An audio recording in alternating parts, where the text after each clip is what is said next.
All right. Hey, thanks, Tony. Just in the last week, we've told you about a series of shootings and drug busts across our region, all of them with a Detroit connection.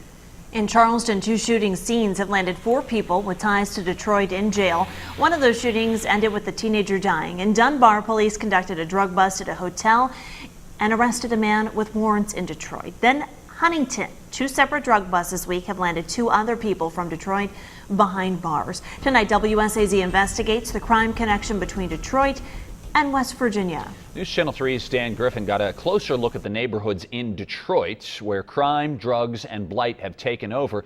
And while there, he met with the families of a young couple who died after a shooting at an apartment on Detroit's east side. And he found that they share a real bond with families here in our region. And Dan, really, after such a loss, they all really kind of have a strikingly similar position in a story like this.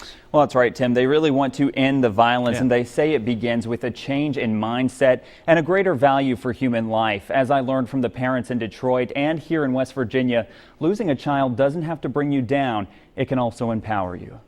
It was senseless. One word to describe the murder of Angela Cuffey's son, 25-year-old Matthew, and his girlfriend, Tiara Thompson, just 18. The 2 were shot April 7th on the east side of Detroit. That's my child.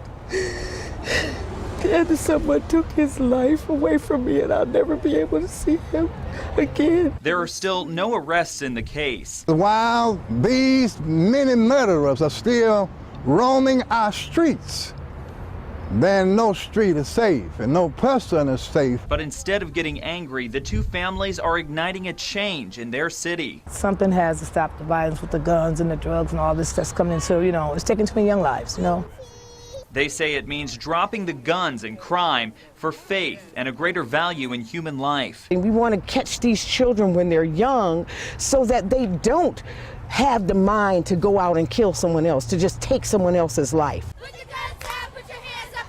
It's a message shared by some families in our region, too. Look at these senseless deaths and understand that we have so much more to give to this earth. God created this earth for us to enjoy, not to corrupt or tear down. Last week, Deanna McKinney lost her son, Tymel, just 18, in the midst of gunfire on Charleston's west side. McKinney spearheaded a march Wednesday to end the violence. We have to move quickly, and if we stay on it now, no telling how many lives we can save. Instead of retaliating, these families say they're doing something positive by sending out a message of change. It's going to be all right because we are going to get through this as a community and together.